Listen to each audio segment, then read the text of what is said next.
क्या मुझे वाराणसी से नरेंद्र मोदी जी के खिलाफ चुनाव लड़ना चाहिए? क्या मुझे वाराणसी से नरेंद्र मोदी जी के खिलाफ चुनाव लड़ना चाहिए?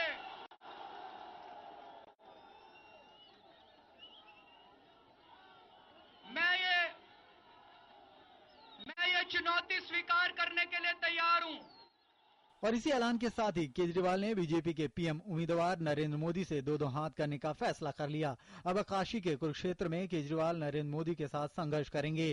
मोदी से मुकाबले के लिए जनता की राय लेने के वास्ते वाराणसी पहुंचे केजरीवाल ने बेनियाबाग में रैली की और उसके बाद चुनाव लड़ने का ऐलान कर दिया। केजरीवाल ने अपने भाषण में मोदी पर जमकर निशाना साधा और मोदी को बहस की चुनौती दी। केजरीवाल ने कहा कि उन्हें कुर्सी का मुंह नहीं है, लेकिन वो देश को बचाने के लिए वाराणसी आए हैं। मोदी के गुजरात मॉडल की बखिया उधेड़ते हुए केजरीवाल ने कहा कि उनके राज्य में किसान आत्महत्या कर रहे हैं और छोटे उद्योग बंद हो रहे हैं। इन दोनों पार्टियों ने मिलकर देश को लूट रहे थे ये लोग दोस्तों 65 साल से। ये बीजेपी और कांग्रेस वाले दोनों मिलकर लूट रहे थे। हमें पता नहीं चलता था, हम बेवकूफ थे इस देश के लोग। एक बार बीजेपी, एक बार कांग्रेस, एक बार बीजेपी, एक बार कांग्रेस। इस बार ये आम आदमी पार्टी ने आके इनका रायता फैला दिया, सब कुछ गड़बड़ कर दिया, इनका जो धंधा चल रहा था इसमें। इससे पहले सुबह केजरीवाल बनारस पहुंचे तो आप कार्यकर्ताओं ने उनका जोरदार स्वागत किया। इसके बाद केजरीवाल राजघाट पहुंचे और गंगा में डुबकी लगाई। गंगा स्नान के बाद वो काल भैरव मंदिर दर्शन के लिए गए। उनके साथ आप नेता मनीष संजय सिंह भी मौजूद थे। काल भैरव मंदिर के बाहर कुछ लोगों ने केजरीवाल का विरोध किया। यहाँ मोदी समर्थक और आप समर्थकों में जमकर नारेबाजी भी हुई और उन पर अंडे भी फेंके गए। दोपहर बाद केजरीवाल ने टाउन हॉल से रोड शो शुरू किया, जिसमें जगह जगह उन्हें विरोध का सामना करना पड़ा। रोड शो के दौरान अरविंद केजरीवाल पर काली स्याही फेंकी गई। विरोध करने वाले लोगों ने केजरीवाल वापस जाओ के नारे भी लगाए। विरोधियों को तितर बितर करने के लिए पुलिस को लाठीचार्ज भी करना पड़ा। बाद में पुलिस ने स्याही फेंकने वाले शख्स को हिरासत में ले लिया। केजरीवाल का दावा है कि ये सब मोदी समर्थकों ने किया है।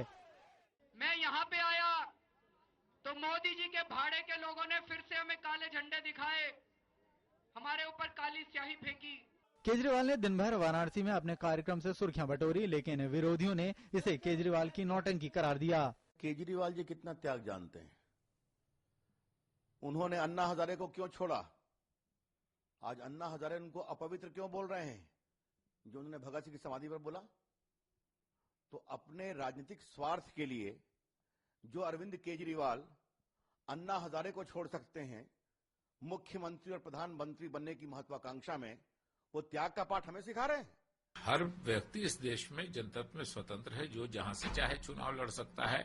उनको कोई किसी ने ये तो नहीं कहा कि उनको जेल हो जाएगी अगर वो बनारस से चुनाव लड़ेंगे तो। विरोधी कुछ भी कह रहे हो, लेकिन केजरीवाल ने काशी में चुनावी दंगल का दम ठोककर सियासी पारे को चरम पर पहुंचा दिया है। हालांकि कांग्रेस ने इस सीट से अब तक अपने पत्ते नहीं खोले हैं, लेकिन केजरीवाल के दावे से एक बात तो तय हो गई है कि काशी का कुरुक्षेत्र 2014 के चुनावी समर का सबसे बड़ा घमासान साबित होने जा रहा है। Bureau report, TD news.